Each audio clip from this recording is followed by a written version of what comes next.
कि मैं उस देश का वासी हूँ जिस देश की गंगा है और हर बाला देवी की प्रतिमा बच्चा बच्चा राम है, ऐसा मेरा देश है।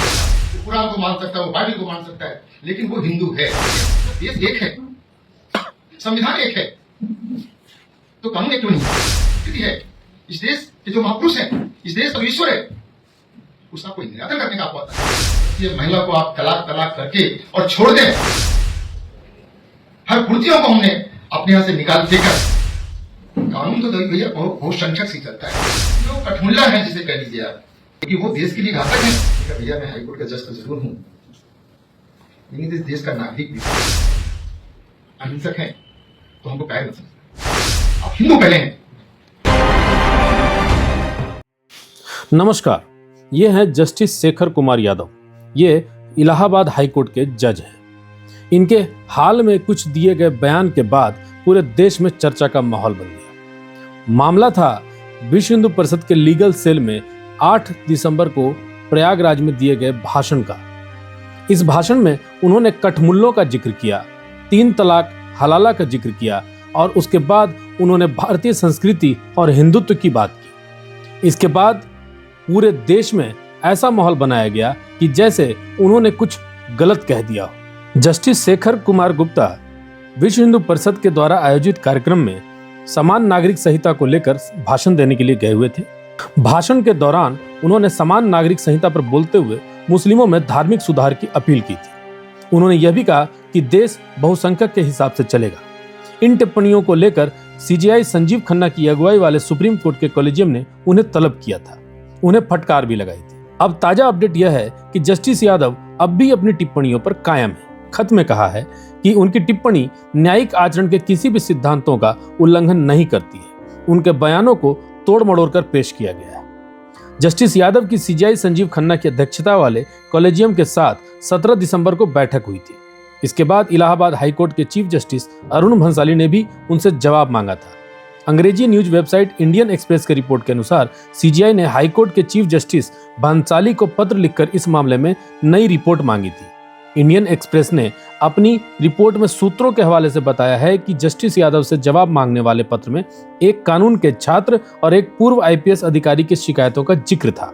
दोनों ने जस्टिस यादव के भाषण के खिलाफ शिकायत दर्ज कराई थी। अब सवाल यह उठता है कि जस्टिस शेखर कुमार यादव के इस भाषण में था क्या? आखिर कठमुल्ला शब्द से लोगों को मिर्ची क्यों लगी? आखिर कठमुल्लों को इस देश के लिए उन्होंने घातक क्यों कहा? आखिर क्यों इसके ऊपर पूरे देश भर में बवाल मचा हुआ है? तो आइए सुनते हैं उनके पूरे भाषण को। आप खुद ही अंदाजा लगाइएगा कि उन्होंने सही कहा या गलत कहा। कि मैं उस देश का वासी हूँ जिस देश की गंगा गई।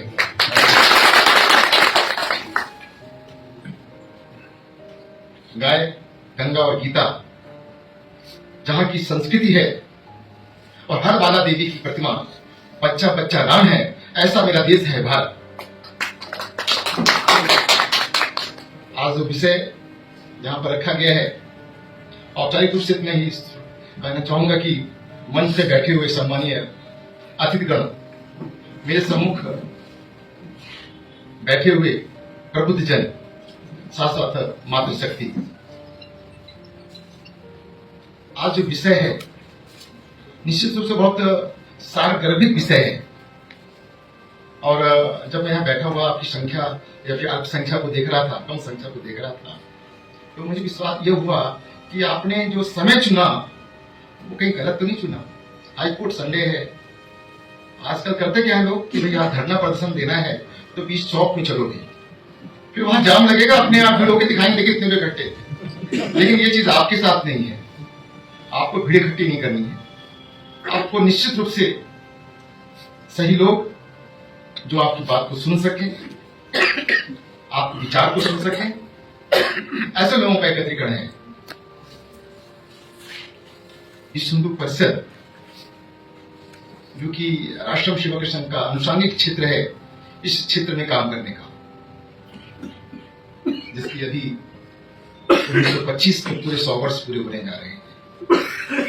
और इसी का क्रम है कि सब चीजें जो इस देश के लिए आवश्यक है, देश को एक करने के लिए आवश्यक है, वो हमें कदम उठाना चाहिए। उस कदम पर आप लोग भी अग्रसर हैं, ये देख करके सुन करके मन बड़ा प्रसन्न है।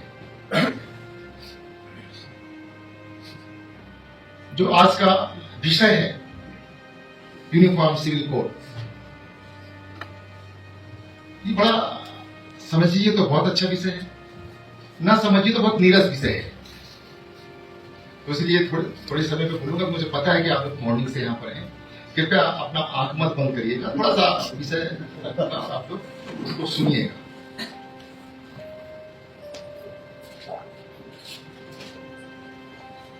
इस विषय पर, ये विषय तब तक स्पष्ट नहीं होगा जब तक थोड़ा सा आप इस भारत के जो इतिहास है,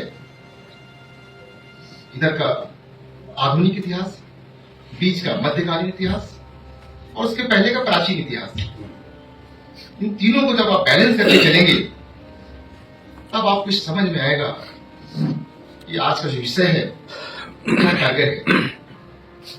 एक बात मैं और भी स्पष्ट कर दूं, अगर हम मीडिया वाले हैं तो मैंने विश्व हिंदू परिषद की बात की, मैंने राष्ट्रीय शिक्षक की बात की, मैंने भारतीय संस्कृति की बात की। इसका यह मतलब नहीं है कि मैं अगर हिंदू हूं तो मुझे अन्य धर्मों से कोई विभेद है, तो उनसे मैं इतर अपना कोई सोच रखता हूं। हाँ, इतना अपेक्षा जरूर रखता हूं, ये देश भारत है, यहां पर रहने वाला व्यक्ति भारतीय है। बाहर के लोग हिंदू नहीं समझ पाते, हिंदू केवल उसी को समझते हैं जो केवल और केवल पूजा पद्धति करने वाला, गंगा स्नान करने वाला, चंदन लगाने वाला व्यक्ति ही हिंदू। ऐसा नहीं है। हिंदू इस देश में रहने वाला, इस देश को अपनी मां कहने वाला, इस देश पर कोई विपत्ति आ जाए तो अपना सब निछावर करने वाला जो व्यक्ति है, उसकी पूजा पद्धति कुछ भी हो सकती है। वो कुरान को मान सकता है, वो बाइबल को मान सकता है, लेकिन वो हिंदू है। ये हमारी ग्रंथ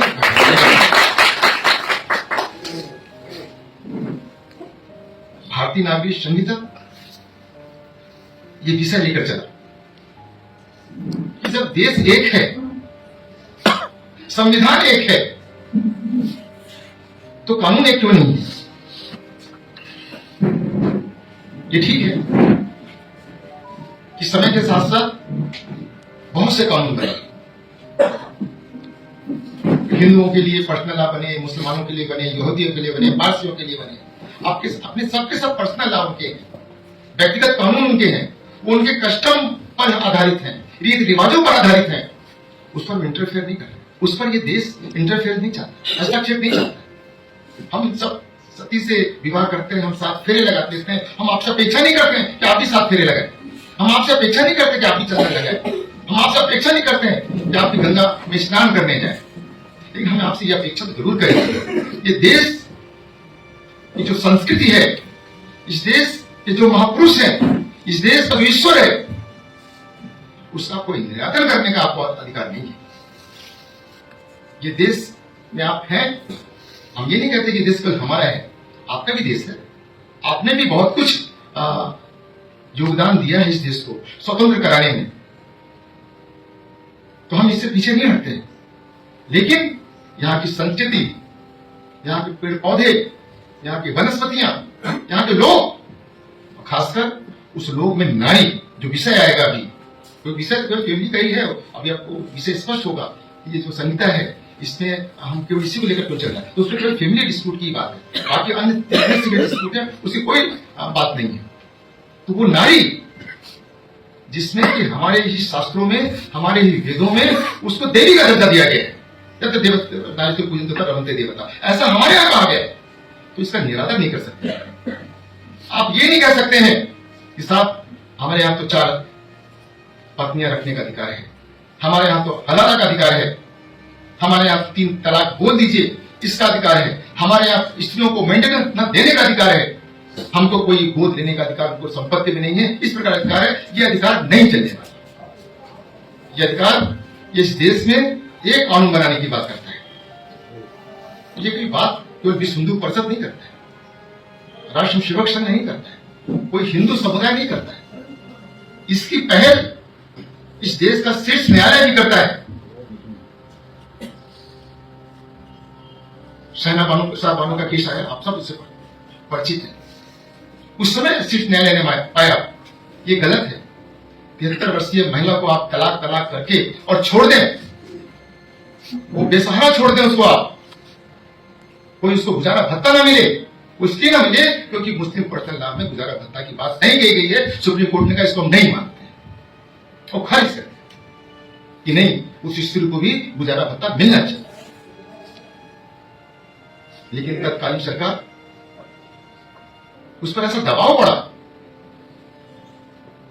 कि ये गलत है, ये हमारे मुस्लिम विधि या पर्सनल लॉ के खिलाफ है और हमारे यहां गुजारा भत्ता देना हराम है, हम नहीं देंगे।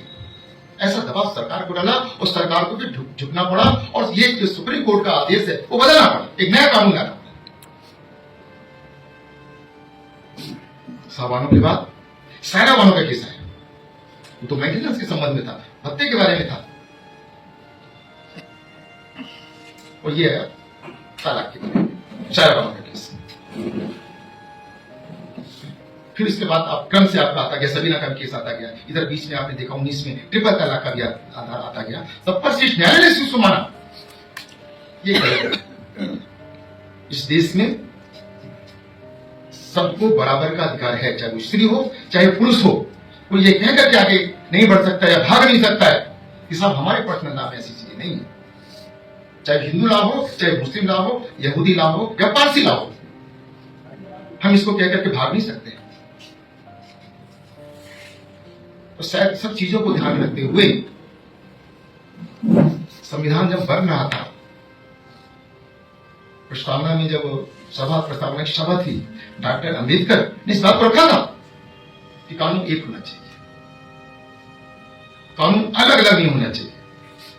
सीआरपी से तो एक बन गई, आपकी भारतीय दंड संहिता तो एक बन गई, इंडियन पेनल कोड एक बन गया, लेकिन जो सिविल कोड है जिसमें बहुत चीजें हैं, एग्रीमेंट है, टॉर्ट है, अन्य भी उसमें चीजें हैं, वो सब बनती चली गई। लेकिन जो एक विषय है फैमिली डिस्प्यूट,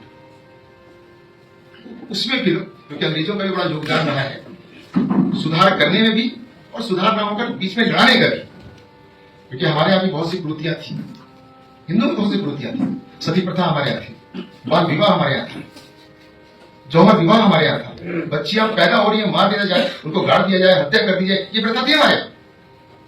लेकिन जब राजा मोहन राय खड़े हुए, विद्यासागर खड़े हुए, उन्होंने अंग्रेजों के साथ मिलकर इन कुरीतियों को खत्म किया। बौद्ध समाज ने इसको माना कि ये कुरीतियां थी, खत्म होनी चाहिए थी, खत्म हो गई है, ठीक है। लेकिन उन्होंने ये मुस्लिम लॉ में जो कुरीतियां थी, चाहे हलाला का हो, चाहे तलाक का हो या मेंटेनेंस का हो, एडॉप्शन का हो, इस पर उनकी भी हिम्मत नहीं पड़ी। हिम्मत नहीं पड़ी, ये कह सकते हैं उधर से कोई पहल करने वाला नहीं था। हम इस विषय पे नहीं जा रहे हैं क्या गलत है क्या सही है, लेकिन इस विषय पर जरूर जा रहे हैं। जो मनुष्य के खिलाफ है उससे हम कभी समझौता नहीं कर सकते, कभी ना समझौता किया गया है। हमारी पुरातन द्वापर से भी आप देख लीजिए, जब जो भी चीज मनुष्य के खिलाफ रही है हम आकर खड़े हुए हैं, और शायद यही कारण है कि आर्य श्रेष्ठ है ये माना गया है। हर कृतियों को हमने अपने यहां से निकाल फेंका है। तो आज ये कृतियां अगर आ गई है समाज में, अन्य किसी भी पर्सनल लॉ में, वो पर्सनल लॉ आपका केवल मुस्लिम नहीं है, वो आपका पर्सनल लॉ यहूदी हो सकता है, पारसी हो सकता है। अगर कमियां हैं तो दूर क्यों नहीं होनी चाहिए? आप इसको बहुत सरल भाषा में समझ सकते हैं। अभी हाल में ही दिल्ली हाईकोर्ट ने भी इसको एक्सेप्ट करते हुए ये कहा, और ऐसी बहुत सी पिटीशन सुप्रीम कोर्ट में भी है जिसमें इस बात को बराबर उठाया जा रहा है कि एक सिविल कोड बनना चाहिए, समान कानून बनना चाहिए। पहले तो ये कि जो आपके पर्सनल लॉ है आप उसमें से खामियां हटा सकते हैं तो हटा दीजिए, नहीं हटाते हैं तो एक समान कानून बनेगा, जो देश बनाएगा, जो सबके लिए एक होगा। सुप्रीम कोर्ट में एक विषय और है, बड़ा संकट का विषय आ गया दिल्ली हाईकोर्ट में। जाति होती है और हिंदू विधि से शादी हुई थी, हिंदू स्पेशल एक्ट से अंदर शादी हुई थी,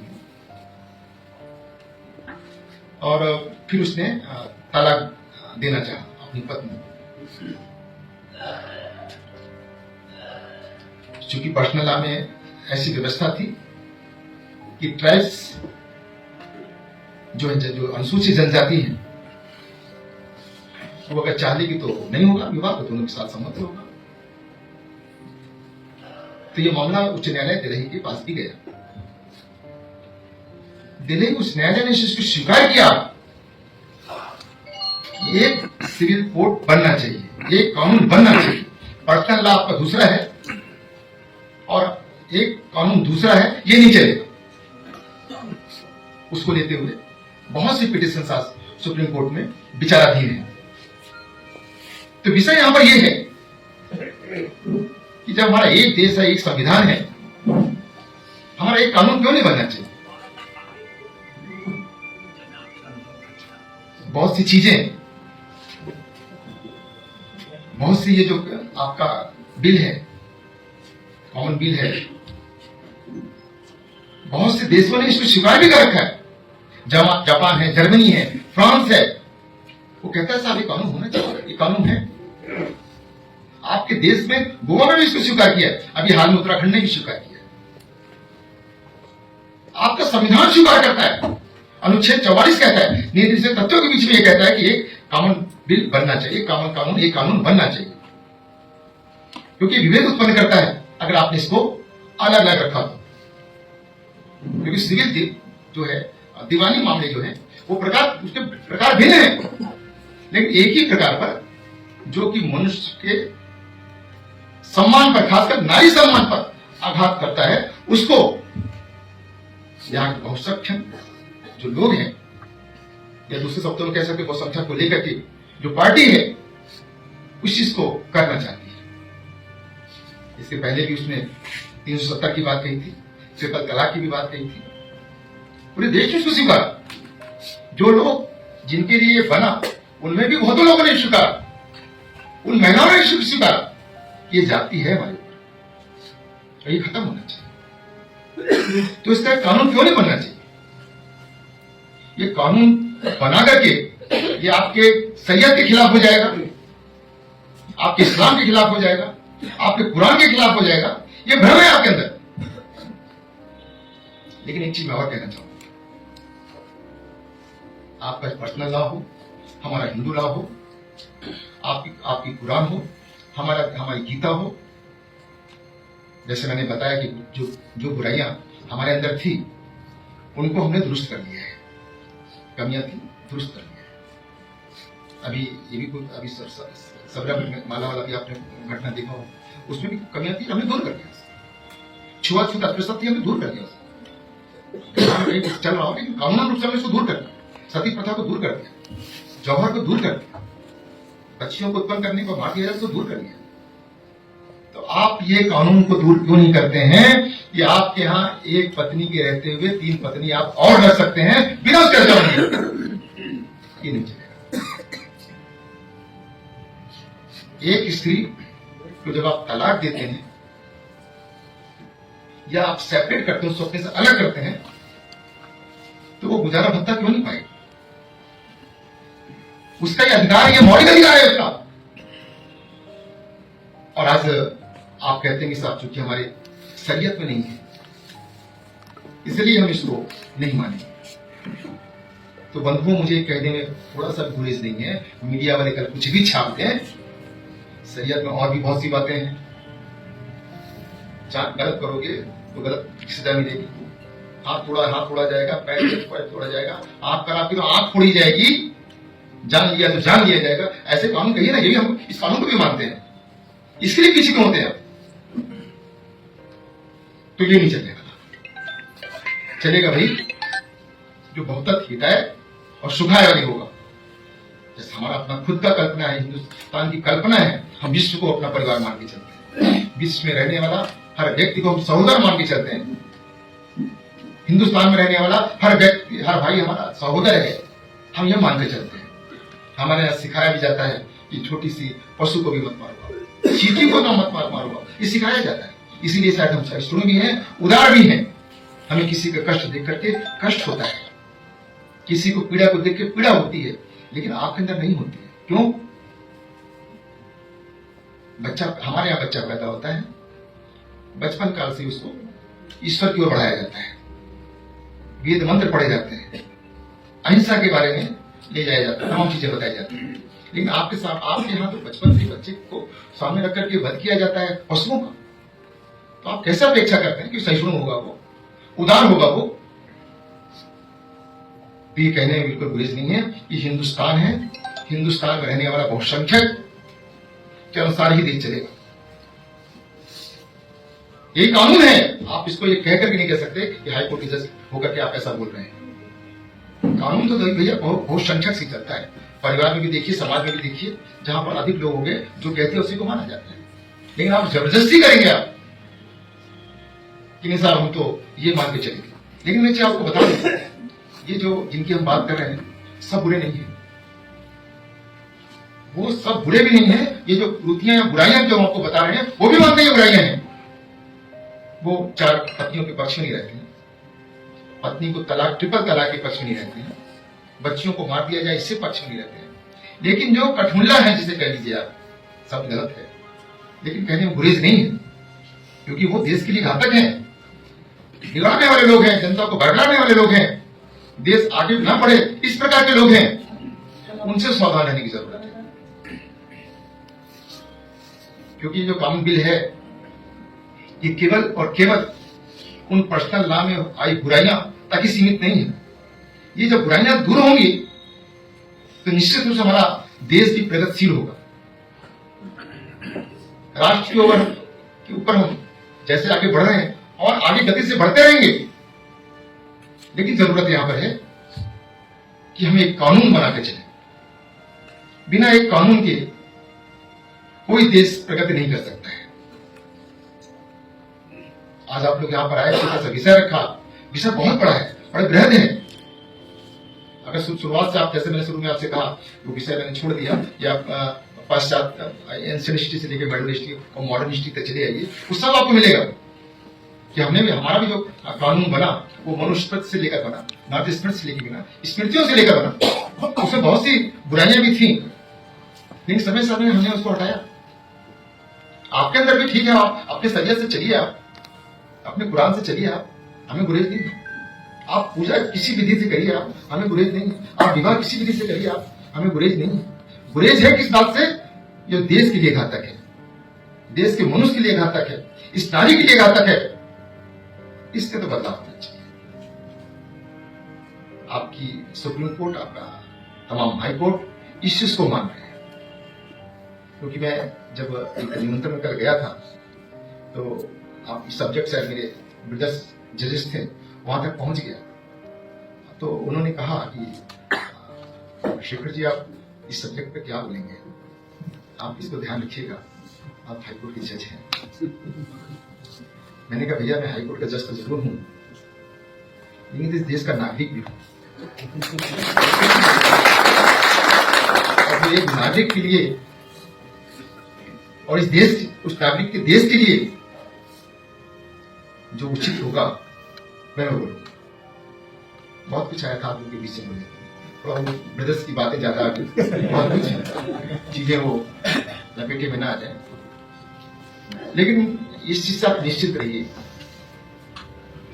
जैसे आपने अपनी आंखों के सामने कभी कल्पना की थी आपने कि हम राम मंदिर को अपनी आंखों के सामने देखेंगे, लेकिन देखा है हमारे पूर्वज तमाम बलिदान होकर चले गए इसी आस में कि हम इसको अपने राम लला को मुक्त होते हुए देखेंगे, भव्य मंदिर बनते हुए देखेंगे, लेकिन वो देख नहीं पाए। किया उन्होंने और देख आज हम रहे हैं। मैं आपको विश्वास दिलाता हूं, तो काफी दिनों के बाद उन्होंने देखा है। इस बिल को आप बहुत जल्दी देखेंगे, वो दिन दूर नहीं है जब ये बात सामने आ जाएगी कि एक देश है तो एक कानून होना चाहिए, एक दंड होना चाहिए, और इसको कितने भी छल करने वाले लोग हों, अपनी दुकानें चलाने वाले लोग हों, वो चला नहीं पाएंगे। और आप जिस विषय को लेकर, जिस शिक्षा को लेकर के यहाँ पर बैठे हुए हैं, ये हाईकोर्ट की ऐतिहासिक लाइब्रेरी है। आप क्रम से देख लीजिए, कितने महापुरुष हैं यहाँ पर।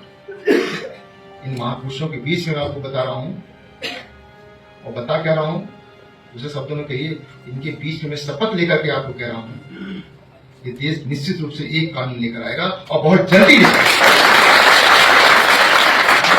मैं आपकी व्यस्तता, आपका समय को बखूबी समझ रहा हूँ, इसलिए ज्यादा नहीं बोलूंगा। लेकिन मैंने आपको बताया, जब तक आप इस बिल को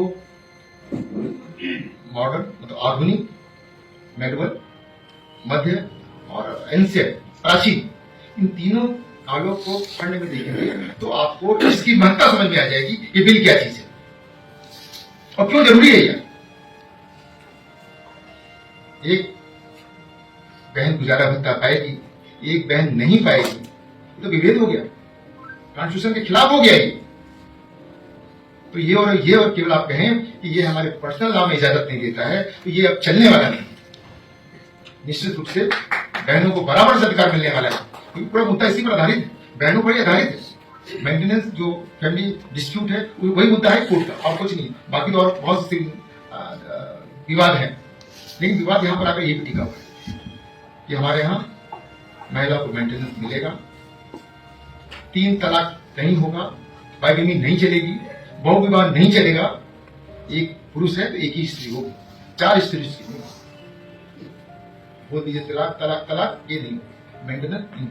गोद वाली प्रथा जो है वो चलेगी कि गोद में लिया बच्चे को कोई मेंटेनेंस अधिकार नहीं है, ऐसा नहीं चलेगा। ये इसके मेन मुद्दे हैं। ये एक सब्जेक्ट, बहुत बड़े सब्जेक्ट है ये। तो अभी आप जब इस सेमिनार करिए ना, तो उसके कई पहलू हैं, एक पहलू लेके चलिए। तो और इसके लिए 4 दिन का, 3 दिन का, 5 दिन का ऐसा वर्कशॉप चलेगा, तो ये मुद्दा और स्पष्ट हो जाएगा। और संक्षिप्त में स्पष्ट होने वाला नहीं है, इसके कई कड़ी हैं। एक आप 25 पर रख दीजिए, तलाक पर रख दीजिए, और जो पहलू है उस पर रख दीजिए, और तब लेकर चलिए। और फिर मैं जब बार बार कह रहा हूँ कि तीनों कालों को लेकर चलेंगे आप, क्योंकि 20 का कालखंड जो आया, प्राचीन के बाद जो मध्य आया, और फिर उसके बाद आधुनिक आया, उसमें भी बहुत से सुधार हमारे यहाँ हुए। वो अंग्रेजी सुधार हुए, वो उनके पीछे छल था कि इनमें सुधार कर लो, इसमें सुधार न करो, ये आपस में लड़ते रहेंगे। ये भी एक मंशा थी उनके अंदर। नहीं तो ये सुधार पहले भी हो सकता था, जब हमारे यहाँ की कुरीतियां दूर हुई हैं तो उनमें भी हो सकती थी, लेकिन वो नहीं किया गया, और कुछ कट्टरपंथी कारण से भी नहीं हो पाया। हम उदार, जैसे मैंने बताया, हम लोग वैसी चीजें को नहीं मारते, वो बचपन से ही हिंसा की प्रवृत्ति है, तो उदारता उनके अंदर नहीं है। उदारता हमारे अंदर है, और उदारता के बल पर हमने जीता है, बहुत कुछ जीता है। लेकिन ये भी कहने में कहीं कोताही नहीं होनी चाहिए कि अगर हम अहिंसक हैं तो हमको कायर मत समझना। हमने समुद्र से 3 दिन तक विनय किया है, चौथे दिन हमारी पटंचा चढ़ गई, और फिर उसको मजबूर होकर के कहना पड़ा, साहब ने रास्ता दे दिया। यही मौका आने वाला है कि रास्ता अपने आप आपको मिलेगा, लेकिन आपकी शक्ति ऐसी बनी रहनी चाहिए। अपने बच्चों के अंदर ये संस्कार डालिए, सबसे पहले अपना देश है।